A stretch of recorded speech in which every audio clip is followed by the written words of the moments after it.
The morning rain fell softly, a quiet contradiction to the forecast of sunshine. Inside the small, modest home, the warmth of steam rose from a simple pot of noodles.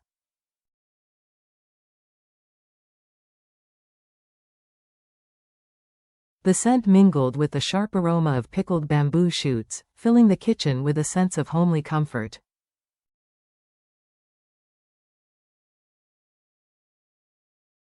Too Deep stirred the pot absent-mindedly, her mind elsewhere, while James sat at the wooden table watching her every move.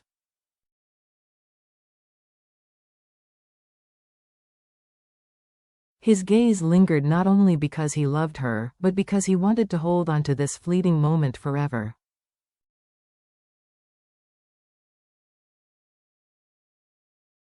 The sound of Deep's light laughter floated through the air, carrying a warmth that could make James forget the endless corporate problems pressing in from the outside world.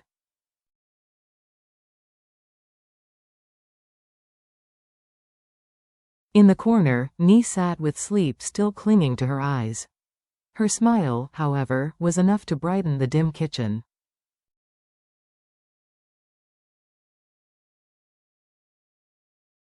It was a smile so pure, so unguarded, that it lit up the hearts of James and Deep as though she were their very own child.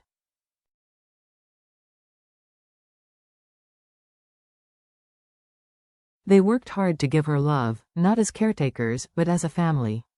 And in many ways, they truly were.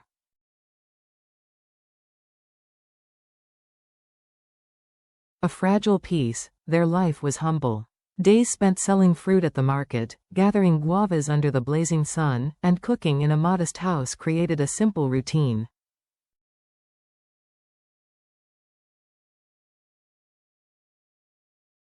Yet this simplicity was laced with tenderness.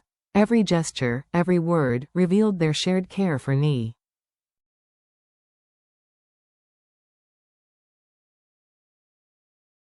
James, though a man used to boardrooms, deadlines, and financial storms, often found himself silenced by a single look from the little girl.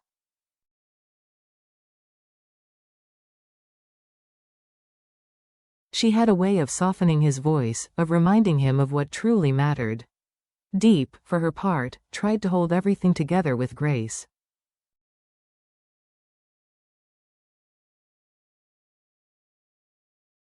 She smiled, cooked, played games with Nee, and carried her to the market. But beneath her composure, she sensed something deeper, a strange unease tied to the child's past.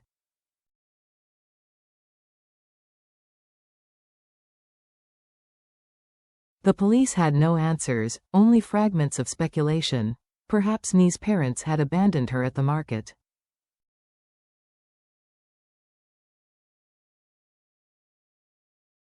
Perhaps they had vanished, leaving only their daughter's sweet voice behind as she chirped, "Uncle, please buy guavas."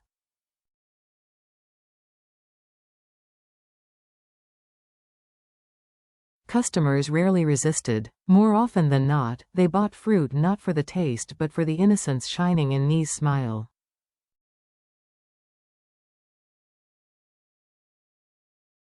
James looked on with pride, feeling that Nee was inseparable from his life. Yet even he missed the fleeting tremors, the moments when Nee's smile wavered, when her eyes drifted toward some invisible horizon, recalling memories too deep for her small frame to hold.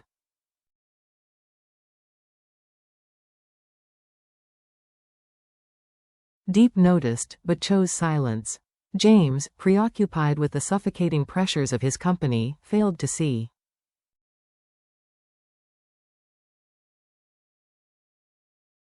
And so their days flowed on, bathed in an apparent harmony. Behind the chatter of dreams, new homes, school plans, a brighter future for Nee, lay a quiet truth: the child's smile was a veil.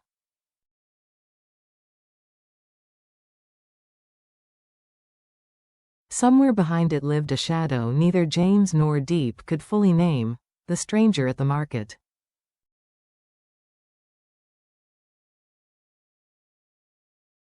The illusion of peace fractured one afternoon at the fruit stall. A man lingered at their stand, his eyes fixated on Nee.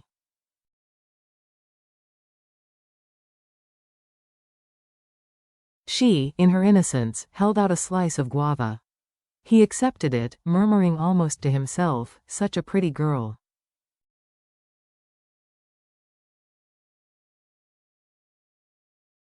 "She looks so much like someone I once knew." Deep's body tensed. The man's gaze was not that of a stranger. It carried recognition, familiarity, and an unsettling depth.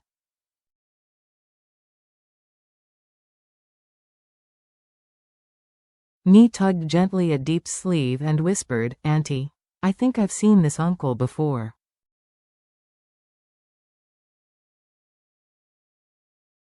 Her words pierced through the hum of the market. How could such a young child harbor such memories? Deep's heart chilled.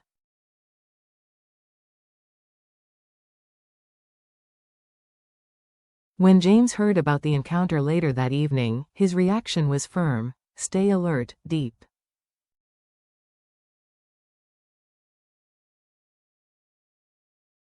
He could be tied to her past. "I'll ask the police to look into it." From that night forward, Nee's sleep grew restless.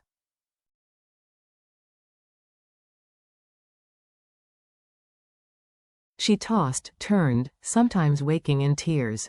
At moments she whispered a name, one neither James nor Deep recognized.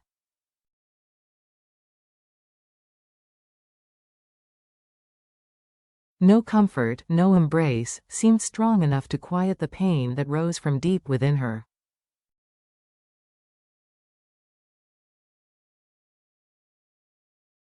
Meanwhile, James's business struggles worsened. Debt mounted, partners threatened to pull out, and the weight of corporate failure pressed hard against him.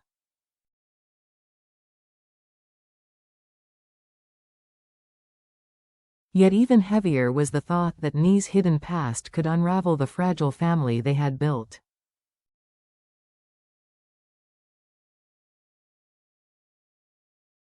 A question that broke them. One rain-heavy afternoon, while they gathered in the kitchen, Nee looked up at James with wide, searching eyes.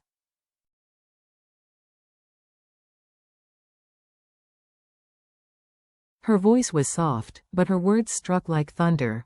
"If my mother comes back one day, will you still like me?"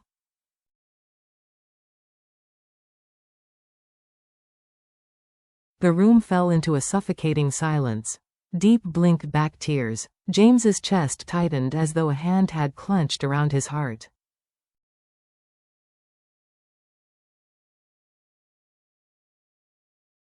He knelt, holding Nee's small hands, and answered with a trembling conviction. "Nee, you are already part of our lives."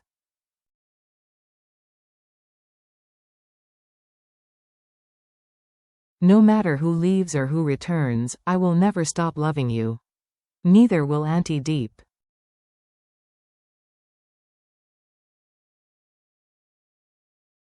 The child smiled faintly, but the sorrow in her eyes remained, like a secret only she could see.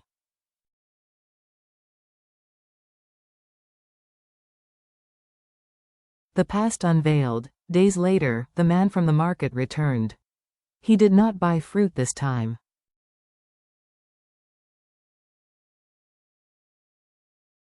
He only stood there, watching me with an intensity that unsettled everyone. Deep, protective, tightened her grip on the child's hand.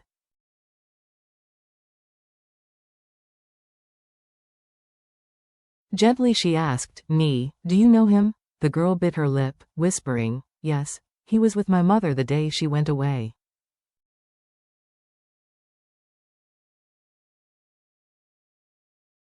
Deep's heart nearly stopped. When James confronted the man, the truth spilled out.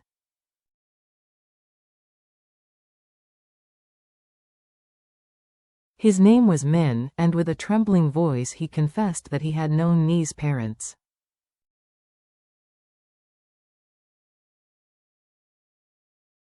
They had been involved in dangerous dealings, fleeing the country under threat. In their haste, they abandoned their daughter.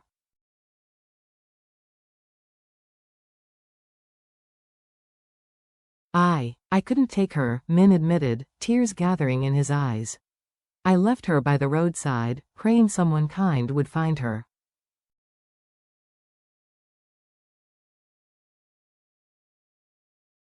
And you did. James's fists tightened, torn between rage and pity. Deep covered her face, shattered by the cruelty of such a past.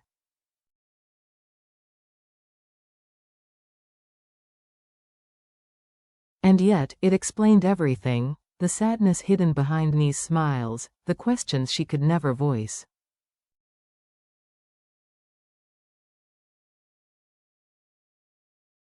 That night, as Nee slept curled around her threadbare teddy bear, James bent close and whispered, "Nee, I know you lost so much.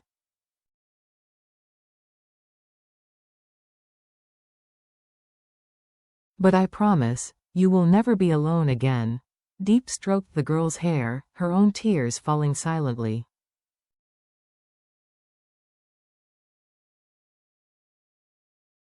"The past doesn't matter anymore," she whispered. "What matters is that you have a home now."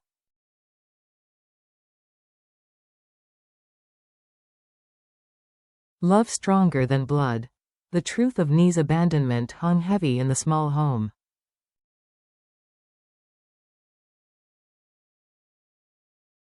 Yet alongside that weight grew something stronger, a bond that no bloodline could define.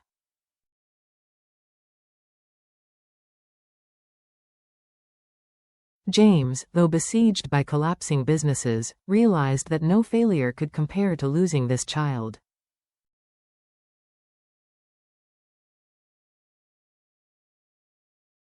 Deep, with her quiet resilience, understood that caring for Nee meant carrying her invisible scars too.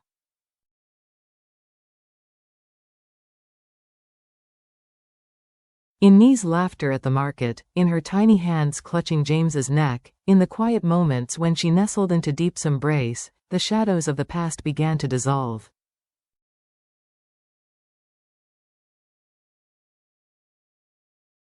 Slowly, love was rewriting her story. Family, they all learned, is not forged by birth alone.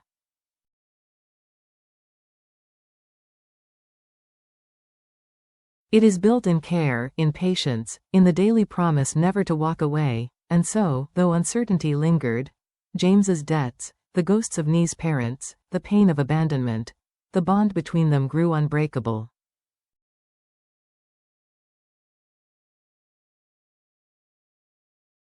For behind Nee's smile, once lined with sorrow, was now the fragile glow of hope.